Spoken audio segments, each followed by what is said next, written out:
सोचकर देखिए एक ऐसे शहर के बारे में जो किसी जंग या आपदा में तबाह नहीं हुआ, बल्कि धीरे धीरे खामोशी से बर्फ में जम गया। एक ऐसी जगह जहां सर्दी बस एक मौसम नहीं बल्कि एक सजा है। तो सवाल यही है कि आखिर ऐसा हुआ कैसे? और यही सवाल हमें इतिहास के एक ऐसे ठंडे और अंधेरे कोने में ले जाएगा जिसका जवाब आज हम इस कहानी में ढूंढने वाले हैं। ये कहानी है एक ऐसे शहर की जहां हफ्तों तक सूरज नहीं निकलता, जो कभी सोवियत संघ की औद्योगिक ताकत का एक अहम केंद्र था और आज बर्फ में जमा एक खामोश स्मारक बनकर रह गया है। तो चलिए शुरू करते हैं और सबसे पहले देखते हैं आज के वोरकुटा को, एक ऐसा शहर जो सच में समय में ही जम चुका है। तो वोरकुटा है कहाँ? अगर दुनिया के नक्शे पर देखें तो ये आर्कटिक सर्कल से भी बहुत ऊपर रूस के बंजर टुंड्रा इलाके में बसा है। यहाँ की जमीन पता है हमेशा बर्फ की तरह जमी रहती है, जिसे परमाफ्रॉस्ट कहते हैं, और यहाँ साल के कई हफ्ते तो सूरज दिखाई तक नहीं देता। और यहाँ की सर्दियां, वो सिर्फ ठंडी नहीं बल्कि जानलेवा होती हैं। तापमान अक्सर -50 डिग्री सेल्सियस तक गिर जाता है। सोचिए, -50 मतलब हवा इतनी बर्फीली होती है कि एक छोटी सी गलती भी आपकी जान ले सकती है। तो सबसे बड़ा सवाल यही उठता है कि आखिर इतनी खतरनाक, इतनी मुश्किल जगह पर जहां सांस लेना तक एक चुनौती है, वहां कोई शहर बसाएगा ही क्यों?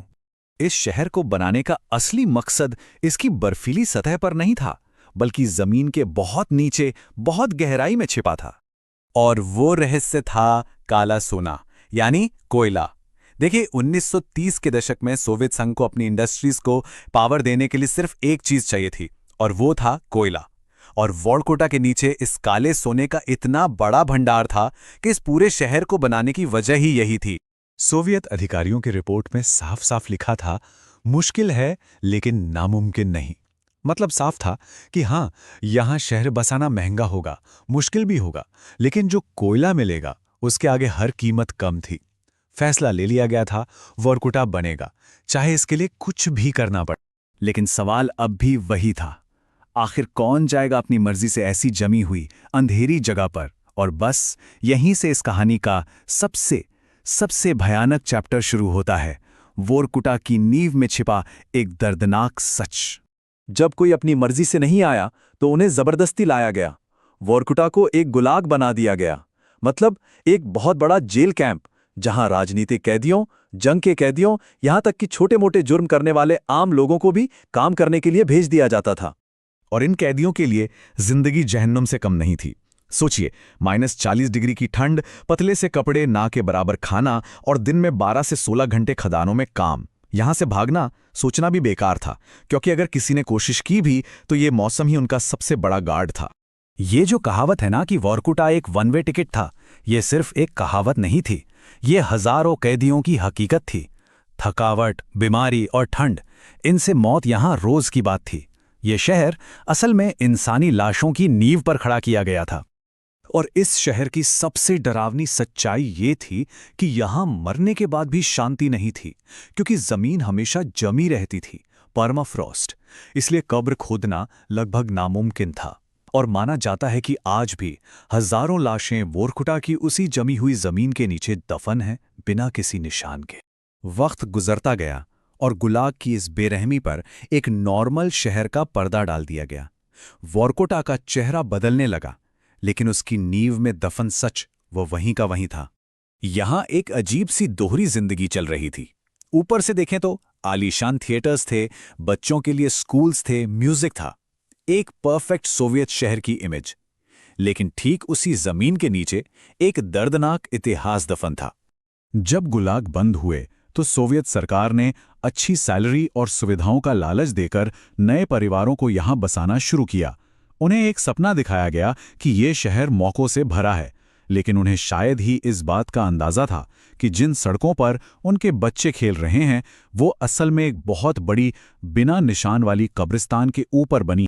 वोरकुटा का पूरा वजूद सोवियत साम्राज्य की कोयले की भूख पर टिका हुआ था, तो जाहिर है जब वो साम्राज्य ही टूट गया तो वोरकुटा के होने की वजह ही खत्म हो गई। 1991 में सोवियत संघ खत्म हुआ और इसके साथ ही वोरकुटा की किस्मत पर भी ताला लग गया। जो नई सरकार आई उसके लिए ये खदानें अब कोई खजाना नहीं बल्कि एक बोझ थीं। तो सब्सिडी रोक दी गई, खदानें बंद कर दी गईं और लोगों से सीधा सीधा कह दिया गया कि अब इस शहर को छोड़ दो।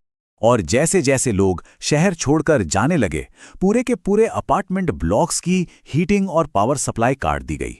और फिर क्या था, टूटी खिड़कियों से बर्फीली हवा अंदर आने लगी, सीढ़ियों पर कमरों में बर्फ जमने लगी, और धीरे धीरे आर्कटिक की सर्दी ने इन इमारतों पर हमेशा के लिए कब्जा कर लिया। आज वर्कुटा पूरी तरह से खत्म नहीं हुआ है, लेकिन इसका एक बहुत बड़ा हिस्सा एक बर्फीला घोस्ट टाउन बन चुका है, और ये हम सब के लिए एक बहुत बड़ी चेतावनी है। वोरकुटा की कहानी एक बात साफ करती है, शहर सिर्फ ईंट पत्थर और सड़कों से नहीं बनते। वो बनते हैं लोगों से और उनकी यादों से, और जब वो लोग चले जाते हैं तो शहर अपनी आत्मा खो देता है। देखिए, वोरकुटा की कहानी सिर्फ एक शहर के जम जाने की नहीं है। ये एक वार्निंग है हर उस शहर के लिए जिसका पूरा वजूद सिर्फ एक रिसोर्स पर टिका हो, चाहे वो कोयला हो, तेल हो या कोई और इंडस्ट्री। जब वो रिसोर्स खत्म होता है या उसकी जरूरत खत्म हो जाती है, तो शहर अपनी रूह खो देता है। तो सवाल सिर्फ ये नहीं है कि अगला वोरकुटा कौन होगा। असली सवाल ये है कि क्या हम ऐसी कहानियों से कुछ